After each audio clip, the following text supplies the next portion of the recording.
परम सत्कारयोग गुरु रूपी प्यारी सत संगत जीओ, बड़े ही भागां वाले हाँ कि परम पिता परमात्मा तिन्हां लोकां दे मालक अजर अमर त्रैकालदर्शी भगवान वाल्मीकि महाराज जी ने सानू अज फिर नवां दिन बख्शिश कीता है। 24,000 सवासां दी धन राशि बख्शिश कीती है। परम पिता परमात्मा जी का कोटन कोटन धन्नवाद।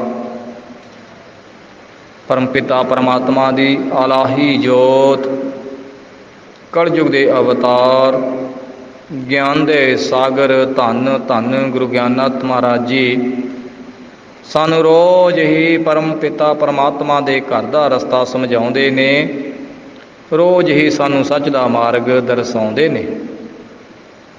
रोज़ दी तरह अज फिर मेरे शहंशाह प्रीतम सतगुरु ज्ञाननाथ महाराज जी साडे सारियां दे उपर मेहरबान होए ने। आओ सारे ही जीव उस मेहर दे पात्र बणीए, अपनियां मन बिरतियां नू एक मन चित करके अपनी रसना नू करिए पवित्र। गुरु महाराज जी दी साजी नावाजी फतेह नू करिए साझा। सारे ही जीव मेरे संग गज के आखो जी, जो बोले सो निर्भय। भगवान वाल्मीकि महाराज की जय। साहिबे कमाल साहिब सतगुरु गुरु ज्ञाननाथ महाराज की जय। कल सानू महाराज समझा के गए, उन्हें नाम दे जहाज चाड़ दिता। जन्म जन्म दियां कर्मां मारियां नू लग जामदे भाग ज्ञाननाथ वाल्मीक उतों मोहरां वारियां नू। इत्थों तक साडी झोली रहमत दे नाल भरी, सानू ज्ञान दे भंडार बख्शिश कीते। अज अगे लड़ीवार धन धन गुरु ज्ञाननाथ महाराज जी सानू की समझाना करते ने। आओ सरवण करदे हां। जेड़ा रब दी याद भुला बैठा, काफर आखिए उस इंसान ताई। प्रजा नाल ना करे इंसाफ, जेड़ा काफर आखिए उस सुल्तान ताई।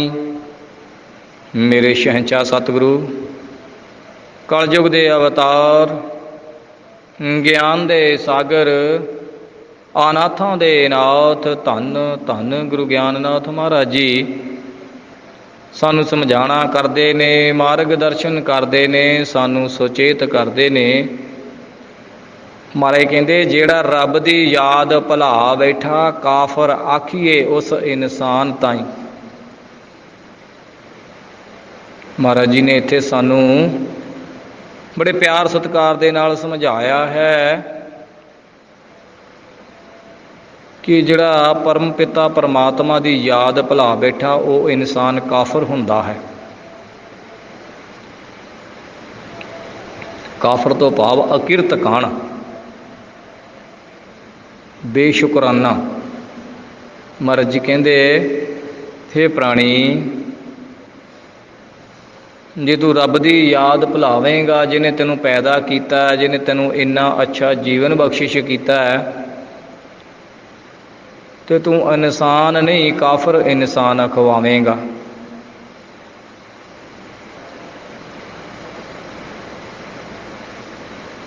हे प्राणी, तू वादा करके आया सा कि मैं पैदा हुंदियां ही तेरा नाम जपांगा, तेरा सिमरन करांगा। पर पैदा हुंदियां सारी तो मैं मेरी दे विच फस के बैठ गया, हौमे दे विच फस के बैठ गया। तैनू परमात्मा का वादा भुल गया।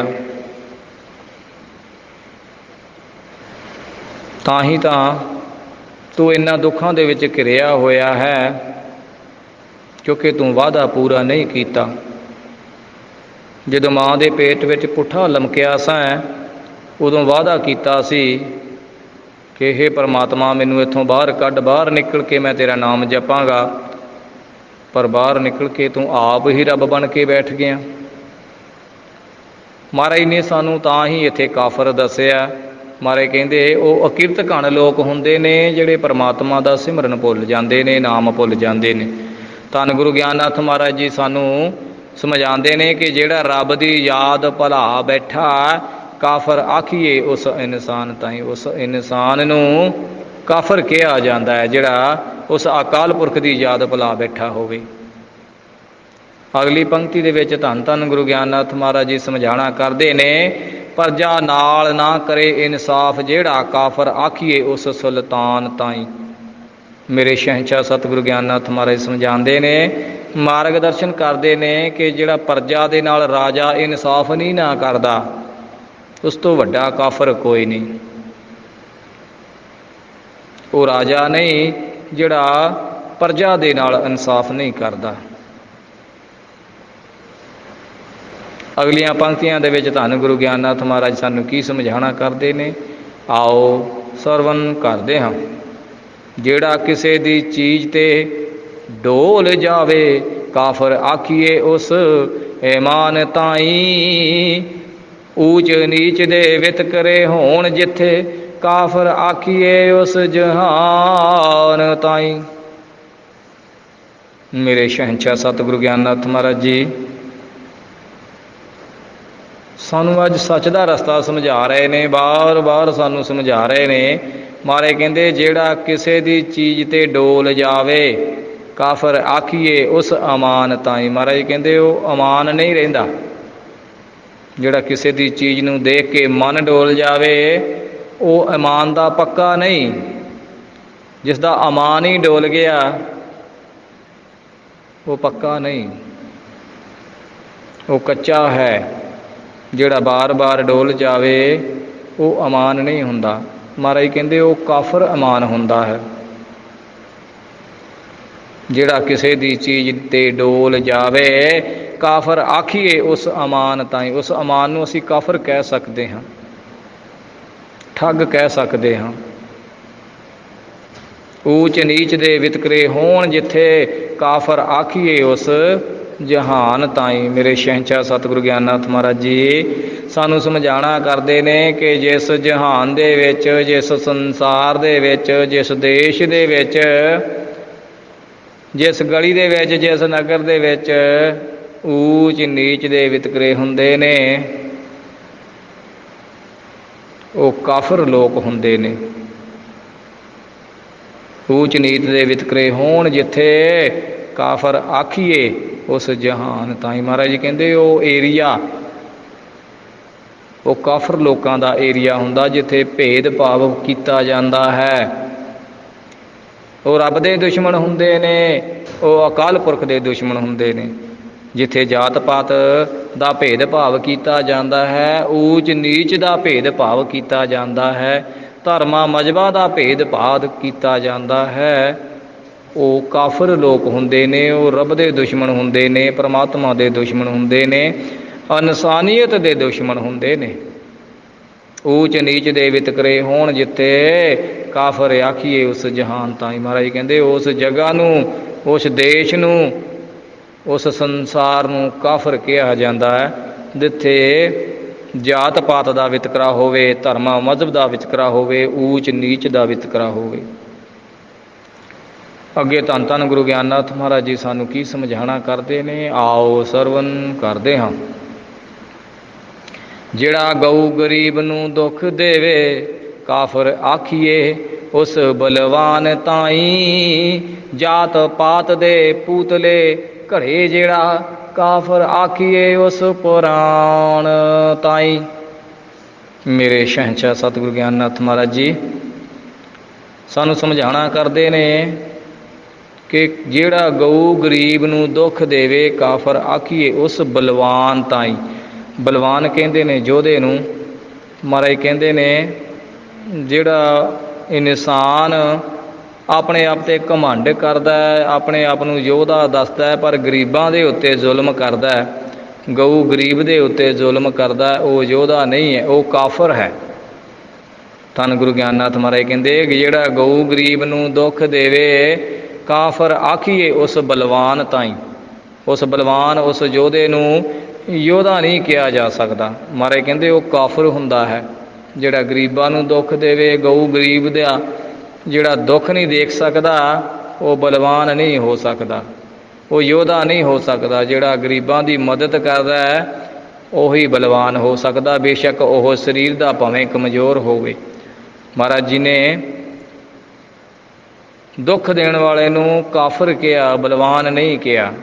ਬੇਸ਼ੱਕ ਜਿੱਡਾ ਮਰਜ਼ੀ ਯੋਧਾ ਹੋਵੇ, ਮਹਾਰਾਜ ਕਹਿੰਦੇ ਨੇ ਉਹ ਕਾਫਰ ਹੈ। ਜਿਹੜਾ ਗਊ ਗਰੀਬ ਦੇ ਦੁੱਖ ਨੂੰ ਦੇਖਦਾ ਨਹੀਂ, ਉਹ ਬੇਸ਼ੱਕ ਜਿੱਡਾ ਮਰਜ਼ੀ ਹੋਵੇ, ਯੋਧਾ ਜਿੱਡਾ ਮਰਜ਼ੀ ਪਹਿਲਵਾਨ ਹੋਵੇ, ਉਹ ਕਾਫਰ ਹੈ। ਅਗਲੀ ਪੰਕਤੀ ਦੇ ਵਿੱਚ ਮਹਾਰਾਜ ਜੀ ਨੇ ਸਾਨੂੰ ਕੀ ਸਮਝਾਇਆ? ਜਾਤ ਪਾਤ ਦੇ ਪੂਤਲੇ ਘਰੇ ਜਿਹੜਾ ਕਾਫਰ ਆਖੀਏ ਉਸ ਪ੍ਰਾਣ ਤਾਈਂ। ਪ੍ਰਾਣ ਦਾ ਮਤਲਬ ਹੈ ਗ੍ਰੰਥ, ਤੇ ਜਾਤ ਪਾਤ ਦੇ ਪੂਤਲੇ ਘੜੇ ਜਿਹੜਾ ਮਹਾਰਾਜ ਕਹਿੰਦੇ ਨੇ ਜਿਹੜਾ ਗ੍ਰੰਥ ਸਾਨੂੰ ਜਾਤਾਂ ਪਾਤਾਂ ਦੇ ਵਿੱਚ ਵੰਡਦਾ ਹੈ, ਜਿਹੜਾ ਗ੍ਰੰਥ ਜਾਤਾਂ ਪਾਤਾਂ ਦੇ ਪੂਤਲੇ ਘੜਦਾ ਹੈ, ਭਾਵ ਜਾਤਾਂ ਪਾਤਾਂ ਵਿੱਚ ਵੰਡਦਾ ਹੈ, ਉਹ ਗ੍ਰੰਥ ਨਹੀਂ ਹੈ, ਉਹ ਕਾਫਰ ਹੈ। ਉਹ ਸਾਨੂੰ ਆਪਸ ਵਿੱਚ ਲੜਾ ਰਿਹਾ ਹੈ, ਆਪਸ ਵਿੱਚ ਵੰਡ ਰਿਹਾ ਹੈ। ਧੰਨ ਗੁਰੂ ਗਿਆਨਨਾਥ ਮਹਾਰਾਜ ਜੀ ਕਹਿੰਦੇ ਜਾਤ ਪਾਤ ਦੇ ਪੂਤਲੇ ਘੜੇ ਜਿਹੜਾ ਕਾਫਰ ਆਖੀਏ ਉਸ ਪ੍ਰਾਣ ਤਾਈਂ। ਪ੍ਰਾਣ ਤੋਂ ਭਾਵ ਹੈ ਗ੍ਰੰਥ।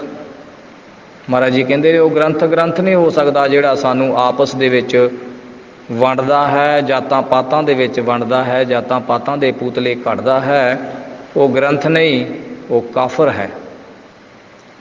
ਭਰਤੇ ਨਾਲ ਬਰਾਬਰੀ ਕਰੇ ਜਿਹੜੀ ਕਾਫਰ ਆਖੀਏ ਉਸ ਰਕਾਨ ਤਾਈਂ। ਛਾਡੇ ਆਪਣੀ ਹੋਰ ਨਾਲ ਚਿੱਤ ਲਾਵੇ ਕਾਫਰ ਆਖੀਏ ਉਸ ਜਵਾਨ ਤਾਈਂ। ਧੰਨ ਧੰਨ ਗੁਰੂ ਗਿਆਨਨਾਥ ਮਹਾਰਾਜ ਜੀ ਇੱਥੇ ਸਾਨੂੰ ਇਨਸਾਨੀਅਤ ਦੇ ਰਿਸ਼ਤੇ ਸਮਝਾਉਂਦੇ ਨੇ। ਮਹਾਰਾਜ ਕਹਿੰਦੇ ਭਰਤੇ ਨਾਲ ਬਰਾਬਰੀ ਕਰੇ ਜਿਹੜੀ। ਭਰਤੇ ਤੋਂ ਭਾਵ ਹੈ ਪਤੀ। ਮਹਾਰਾਜ ਕਹਿੰਦੇ ਜਿਹੜੀ ਔਰਤ ਆਪਣੇ ਪਤੀ ਦੀ ਬਰਾਬਰੀ ਕਰਦੀ ਹੈ ਉਹ ਰਕਾਨ ਨਹੀਂ ਹੋ ਸਕਦੀ, ਉਹ ਕਾਫਰ ਹੁੰਦੀ ਹੈ। ਭਰਤੇ ਨਾਲ ਬਰਾਬਰੀ ਕਰੇ ਜਿਹੜੀ ਕਾਫਰ ਆਖੀਏ ਉਸ ਰਕਾਨ ਤਾਈਂ। ਮਹਾਰਾਜ ਜੀ ਕਹਿੰਦੇ ਉਹ ਜਿਹੜੀ ਆਪਣੇ ਪਤੀ ਦੇ ਨਾਲ ਬਰਾਬਰੀ ਕਰਦੀ ਹੈ, ਪਤੀ ਦੀ ਵਿਰੋਧਤਾ ਕਰਦੀ ਹੈ, ਉਹ ਔਰਤ ਪਤਨੀ ਨਹੀਂ ਹੋ ਸਕਦੀ, ਉਹ ਕਾਫਰ ਹੁੰਦੀ ਹੈ। ਅੱਗੇ ਮਹਾਰਾਜ ਜੀ ਨੇ ਪਹਿਲਾਂ ਮਹਾਰਾਜ ਜੀ ਨੇ ਪਤਨੀ ਦੀ ਗੱਲ ਕੀਤੀ, ਅਗਲੀ ਪੰਕਤੀ ਦੇ ਵਿੱਚ ਮਹਾਰਾਜ ਨੇ ਪਤੀ ਦੀ ਗੱਲ ਕੀਤੀ ਹੈ। ਛੱਡ ਆਪਣੀ ਹੋਰ ਨਾਲ ਚਿੱਤ ਲਾਵੇ ਕਾਫਰ ਆਖੀਏ ਉਸ ਜਵਾਨ ਤਾਈਂ। ਪਹਿਲਾਂ ਮਹਾਰਾਜ ਨੇ ਕਿਹਾ ਕਿ ਜਿਹੜੀ ਔਰਤ ਆਪਣੇ ਪਤੀ ਦੇ ਬਰਾਬਰੀ ਕਰਦੀ ਹੈ ਉਹ ਕਾਫਰ ਹੈ। ਅਗਲੀ ਪੰਕਤੀ ਦੇ ਵਿੱਚ ਮਹਾਰਾਜ ਜੀ ਨੇ ਕਿਹਾ ਕਿ ਛੱਡ ਆਪਣੀ ਹੋਰ ਨਾਲ ਚਿੱਤ ਲਾਵੇ ਕਾਫਰ ਆਖੀਏ ਉਸ ਜਵਾਨ ਤਾਈਂ। ਇੱਥੇ ਮਹਾਰਾਜ ਜੀ ਨੇ ਪਤੀ ਨੂੰ ਸੁਚੇਤ ਕੀਤਾ, ਇਨਸਾਨ ਨੂੰ ਸੁਚੇਤ ਕੀਤਾ ਮਹਾਰਾਜ ਜੀ ਨੇ ਕਿ ਜਿਹੜਾ ਇਨਸਾਨ ਆਪਣੀ ਪਤਨੀ ਨੂੰ ਛੱਡ ਕੇ ਕਿਤੇ ਹੋਰ ਭੱਜਾ ਫਿਰਦਾ ਹੈ, ਮਹਾਰਾਜ ਕਹਿੰਦੇ ਉਹ ਵੀ ਪਤੀ ਨਹੀਂ ਹੋ ਸਕਦਾ, ਉਹ ਕਾਫਰ ਹੁੰਦਾ ਹੈ। ਛੱਡ ਆਪਣੀ ਹੋਰ ਨਾਲ ਚਿੱਤ ਲਾਵੇ ਕਾਫਰ ਆਖੀਏ ਉਸ ਜਵਾਨ ਤਾਈਂ। ਜਵਾਨ ਤੋਂ ਭਾਵ ਹੈ ਪਤੀ। ਮਹਾਰਾਜ ਕਹਿੰਦੇ ਜਿਹੜਾ ਆਪਣੀ ਪਤਨੀ ਨੂੰ ਛੱਡ ਕੇ ਕਿਸੇ ਹੋਰ ਪਾਸੇ ਭੱਜਾ ਫਿਰਦਾ ਹੈ ਉਹ ਵੀ ਇਨਸਾਨ ਨਹੀਂ, ਉਹ ਪਤੀ ਨਹੀਂ, ਉਹ ਕਾਫਰ ਹੈ। ਅੱਗੇ ਧੰਨ ਗੁਰੂ ਗਿਆਨਨਾਥ ਮਹਾਰਾਜ ਜੀ ਸਾਨੂੰ ਕੀ ਸਮਝਾਣਾ ਕਰਦੇ ਨੇ, ਆਓ ਸਰਵਨ ਕਰਦੇ ਹਾਂ। ਉੱਚਾ ਆਪਣੇ ਆਪ ਨੂੰ ਸਮਝਦਾ ਜੋ ਕਾਫਰ ਆਖੀਏ ਉਸ ਸ਼ੈਤਾਨ ਤਾਈਂ। ਜਿੱਥੇ ਗੀਤ ਨਾ ਰੱਬ ਦੇ ਜਾਣ ਗਾਏ ਕਾਫਰ ਆਖੀਏ ਉਸ ਦੀਵਾਨ ਤਾਈਂ। ਧੰਨ ਧੰਨ ਗੁਰੂ ਗਿਆਨਨਾਥ ਮਹਾਰਾਜ ਜੀ ਸਾਨੂੰ ਸਮਝਾਣਾ ਕਰਦੇ ਨੇ, ਮਾਰਗ ਦਰਸ਼ਨ ਕਰਦੇ ਨੇ, ਸਾਨੂੰ ਸੁਚੇਤ ਕਰਦੇ ਨੇ। ਉੱਚਾ ਆਪਣੇ ਆਪ ਨੂੰ ਸਮਝਦਾ ਜੋ ਕਾਫਰ ਆਖੀਏ ਉਸ ਸ਼ੈਤਾਨ ਤਾਈਂ। ਮਹਾਰਾਜ ਜੀ ਕਹਿੰਦੇ ਜਿਹੜਾ ਆਪਣੇ ਆਪ ਨੂੰ ਸ੍ਰੇਸ਼ਟ ਮੰਨਦਾ ਹੈ ਨਾ, ਸਭ ਤੋਂ ਉੱਚਾ ਸੁੱਚਾ ਆਪਣੇ ਆਪ ਨੂੰ ਮੰਨਦਾ ਹੈ, ਮਹਾਰਾਜ ਜੀ ਕਹਿੰਦੇ ਉਹ ਸ਼ੈਤਾਨ ਹੁੰਦਾ, ਉਹ ਕਾਫਰ ਹੁੰਦਾ, ਉਹ ਇਨਸਾਨ ਨਹੀਂ, ਉਹ ਸ਼ੈਤਾਨ ਹੁੰਦਾ। ਕਿਉਂਕਿ ਉਸਨੇ ਆਪਣੇ ਆਪ ਨੂੰ ਉੱਚਾ ਦੱਸ ਕੇ ਦੂਸਰਿਆਂ ਨੂੰ ਨੀਵਾਂ ਸਾਬਤ ਕਰਨਾ ਹੈ, ਉਹ ਸ਼ੈਤਾਨ ਹੈ। ਉਹਦਾ ਮਨ ਸ਼ੈਤਾਨ ਹੈ, ਆਪਣੇ ਆਪ ਨੂੰ ਸ੍ਰੇਸ਼ਟ ਦੱਸਦਾ ਹੈ ਅਤੇ ਦੂਸਰਿਆਂ ਦੀ ਬਦਨਾਮੀ ਕਰਦਾ ਹੈ। ਉਹ ਸ਼ੈਤਾਨ ਹੈ। ਆਪਣੇ ਆਪ ਨੂੰ ਉੱਚਾ ਸੁੱਚਾ ਦੱਸਦਾ ਹੈ, ਦੂਸਰਿਆਂ ਦੀ ਬਦਨਾਮੀ ਕਰਦਾ ਹੈ, ਦੂਸਰਿਆਂ ਦੀ ਨਿੰਦਿਆ ਕਰਦਾ ਹੈ, ਚੁਗਲੀ ਕਰਦਾ ਹੈ। ਮਹਾਰਾਜ ਕਹਿੰਦੇ ਉਹ ਇਨਸਾਨ ਨਹੀਂ, ਉਹ ਸ਼ੈਤਾਨ ਹੈ, ਉਹ ਕਾਫਰ ਇਨਸਾਨ ਹੈ, ਝੂਠਾ ਇਨਸਾਨ ਹੈ। ਉੱਚਾ ਆਪਣੇ ਆਪ ਨੂੰ ਸਮਝਦਾ ਜੋ ਕਾਫਰ ਆਖੀਏ ਉਸ ਸ਼ੈਤਾਨ ਤਾਂ ਹੀ ਮਹਾਰਾਜ ਨੇ ਇੱਥੇ ਸ਼ੈਤਾਨ ਲਿਖਿਆ। ਅਗਲੀ ਪੰਕਤੀ ਦੇ ਵਿੱਚ ਮਹਾਰਾਜ ਨੇ ਲਿਖਿਆ, ਜਿੱਥੇ ਗੀਤ ਨਾ ਰੱਬ ਦੇ ਜਾਣ ਗਾਏ, ਕਾਫਰ ਆਖੀਏ ਉਸ ਦੀਵਾਨ ਤਾਈ। ਮੇਰੇ ਸ਼ਹਿਨਸ਼ਾਹ ਸਤਿਗੁਰੂ ਗਿਆਨਨਾਥ ਮਹਾਰਾਜ ਸਮਝਾਉਂਦੇ ਨੇ ਕਿ ਉਹ ਦੀਵਾਨ ਜਿਹੜਾ ਉਹ ਵੀ ਬੇਕਾਰ ਹੈ। ਜਿੱਥੇ ਪਰਮ ਪਿਤਾ ਪਰਮਾਤਮਾ ਦੇ ਘਰ ਦੀ ਗੱਲ ਨਹੀਂ ਕੀਤੀ ਜਾਂਦੀ, ਉਸ ਦੀਵਾਨ ਨੂੰ ਦੀਵਾਨ ਨਹੀਂ ਕਿਹਾ ਜਾ ਸਕਦਾ। ਮਹਾਰਾਜ ਕਹਿੰਦੇ ਉੱਥੇ ਰਾਜਨੀਤੀ ਕੀਤੀ ਜਾਂਦੀ ਹੈ, ਉਸ ਨੂੰ ਰਾਜਨੀਤਿਕ ਕਿਹਾ ਜਾ ਸਕਦਾ, ਰੂਹਾਨੀਅਤ ਦਾ ਦਰਬਾਰ ਨਹੀਂ ਕਿਹਾ ਜਾ ਸਕਦਾ। ਜਿੱਥੇ ਗੁਰੂ ਦੇ ਘਰ ਦੀ ਗੱਲ ਨਾ ਹੋਵੇ, ਉਹ ਦੀਵਾਨ ਨਹੀਂ।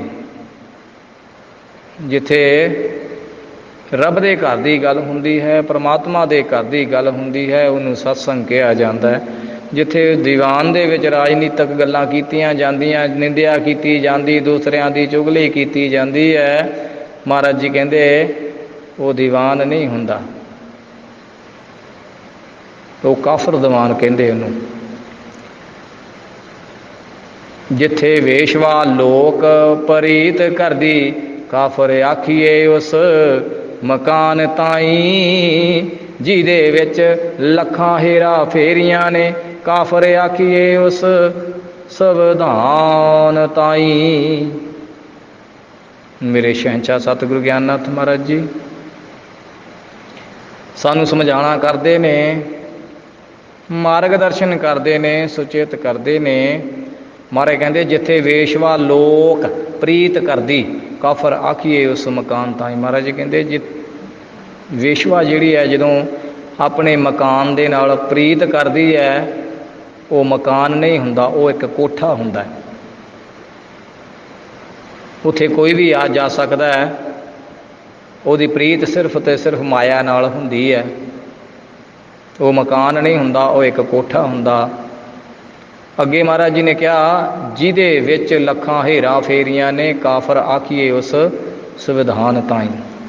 ਮਹਾਰਾਜ ਜੀ ਕਹਿੰਦੇ ਹਰ ਦੇਸ਼ ਦਾ ਇੱਕ ਸੰਵਿਧਾਨ ਹੈ, ਤੇ ਮਹਾਰਾਜ ਜੀ ਕਹਿੰਦੇ ਜਿਸ ਸੰਵਿਧਾਨ ਦੇ ਵਿੱਚ ਹੇਰਾ ਫੇਰੀਆਂ ਹੁੰਦੀਆਂ, ਉਹ ਸੰਵਿਧਾਨ ਨਹੀਂ ਹੈ, ਉਹ ਕਾਫਰ ਹੈ, ਉਹ ਝੂਠ ਦਾ ਪਲੰਦਾ ਹੈ।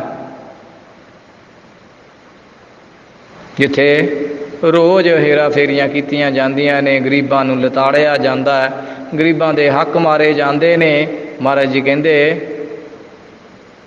ਉਹ ਸੰਵਿਧਾਨ ਨਹੀਂ ਹੋ ਸਕਦਾ। ਅੱਗੇ ਧੰਨ ਧੰਨ ਗੁਰੂ ਗਿਆਨਨਾਥ ਮਹਾਰਾਜ ਜੀ ਨੇ ਸਾਨੂੰ ਕੀ ਸਮਝਾਇਆ ਹੈ, ਆਓ ਸਰਵਨ ਕਰਦੇ ਹਾਂ। ਜਿਹਦੇ ਵਿੱਚ ਨਾ ਏਕਤਾ ਭਰੀ ਹੋਵੇ, ਕਾਫਰ ਆਖੀਏ ਉਸ ਵਖਿਆਨ ਤਾਈ। ਜਿੱਥੇ ਤੱਕੜੀ ਦੇ ਪੂਰੇ ਤੋਲ ਨਹੀਂ, ਕਾਫਰ ਆਖੀਏ ਉਸ ਦੁਕਾਨ ਤਾਈ। ਮੇਰੇ ਸ਼ਹਿਨਸ਼ਾਹ ਸਤਿਗੁਰੂ ਗਿਆਨਨਾਥ ਮਹਾਰਾਜ ਜੀ ਸਾਨੂੰ ਸਮਝਾਉਣਾ ਕਰਦੇ ਨੇ, ਜਿਹਦੇ ਵਿੱਚ ਨਾ ਏਕਤਾ ਭਰੀ ਹੋਵੇ, ਕਾਫਰ ਆਖੀਏ ਉਸ ਵਖਿਆਨ ਤਾਈ। ਵਖਿਆਨ ਤੋਂ ਭਾਵ ਹੈ ਵਚਨ। ਮਹਾਰਾਜ ਜੀ ਕਹਿੰਦੇ ਨੇ ਜਿਹੜੀ ਭਾਸ਼ਾ ਦੇ ਵਿੱਚ, ਜਿਹੜੀ ਸਪੀਚ ਦੇ ਵਿੱਚ, ਜਿਹੜੇ ਭਾਸ਼ਣ ਦੇ ਵਿੱਚ ਏਕਤਾ ਨਹੀਂ, ਉਹ ਭਾਸ਼ਣ ਕਾਫਰ ਹੈ। ਵਖਿਆਨ ਦਾ ਮਤਲਬ ਹੈ ਭਾਸ਼ਣ ਦੇਣਾ, ਸਪੀਚ ਕਰਨੀ, ਆਪਣੇ ਮੁਖ ਦੇ ਵਿੱਚੋਂ ਬੋਲਣਾ। ਤਾਂ ਧੰਨ ਧੰਨ ਗੁਰੂ ਗਿਆਨਨਾਥ ਮਹਾਰਾਜ ਜੀ ਕਹਿੰਦੇ ਨੇ ਜਿਹੜੇ ਲੋਕ ਭੜਕਾਊ ਭਾਸ਼ਣ ਕਰਦੇ ਨੇ, ਉਹ ਏਕਤਾ ਦਾ ਪ੍ਰਤੀਕ ਨਹੀਂ, ਉਹ ਸਾਨੂੰ ਆਪਸ ਦੇ ਵਿੱਚ ਵੰਡ ਰਹੇ ਨੇ, ਉਹ ਕਾਫਰ ਭਾਸ਼ਣ ਹੈ। ਜਿੱਥੇ ਤੱਕੜੀ ਦੇ ਪੂਰੇ ਤੋਲ ਨਹੀਂ, ਕਾਫਰ ਆਖੀਏ ਉਸ ਦੁਕਾਨ ਤਾਈ। ਮਹਾਰਾਜ ਜੀ ਕਹਿੰਦੇ ਨੇ ਜਿਸ ਦੁਕਾਨ ਦੇ ਉੱਤੇ ਪੂਰਾ ਤੋਲਿਆ ਨਹੀਂ ਜਾਂਦਾ, ਝੂਠ ਤੋਲਿਆ ਜਾਂਦਾ ਹੈ, ਉਹ ਦੁਕਾਨ ਨਹੀਂ, ਉਹ ਹੇਰਾ ਫੇਰੀ ਦਾ